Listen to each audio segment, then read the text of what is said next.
that blast and those gases are going straight up to counteract the recoil wanting to go up. So it's kicking off and pushing off. First off, why was Joe Rogan, what is he experiencing that's so different from any other pistol that he shot? Why does this gun have what he considers to be less recoil? He said, wherever my hand goes, the gun would just go, and it just felt like there was almost no recoil on the weapon at all. What is the physics and the engineering that causes this weapon to not do that, to do what other guns do? So his other 2011 that he has this one here. This is the John Wick 3. It's a regular 1911 type platform, but it's got a high capacity grip and other bells and whistles. But the reality is it's just a regular barrel. The bullet, gun cycles, flames come out the front, the gun recoils, it does what it does. It shoots softer because it's a little bit heavier gun. When he shot the Pit Viper, it's a similar gun, but there's one major different advantage is the compensator. So see this hole in the top? Yeah. So how that works is they've been around a while. This is one of the best ones out there, if not the best one, for a single port. So when the bullet goes out, it hits this wall, hits this baffle. All the blast, or in layman's term, the flames hit that wall and divert straight up. So you watch videos of Post Malone shooting out a place at night, or whoever, me shooting, you see a giant fireball coming out of the top and a fireball in the front. That blast and those gases are going straight up to counteract the recoil wanting to go up. So it's kicking off and pushing off. Does that have any effect on velocity when you lose some of the gas going up like that? Because the barrel's a little bit shorter, you're going to lose like 40 feet per second or so. Okay. Not really enough to make much of a difference. What it does allow you to do is run a hotter plus P load.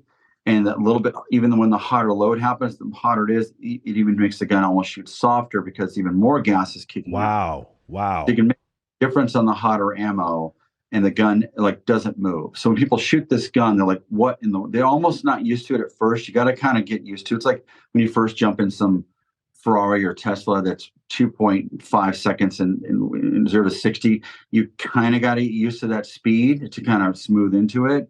But once you do, it's insane. So we call it the Pit Viper because there's a pit here, and it's got these razor blade fangs here, so you could either jab somebody with it. That's what I was going to ask you. You could jab somebody with the fangs. Like a bayonet.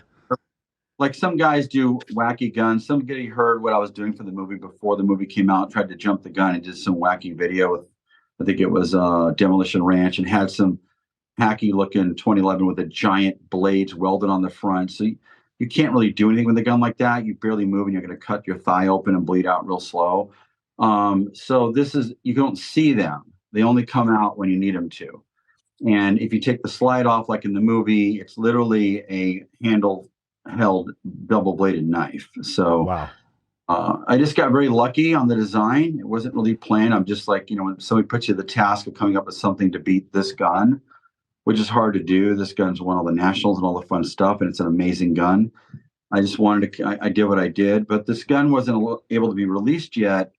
So we released it incognito about a year before it came out, and had it go to the nationals and win some titles. So not only is John Wick's gun like the cool movie gun, it's a 2-time national title holding gun before the movie even came out. So the 2011 does not have a compensator, but the Sand Viper and the Pit Viper do?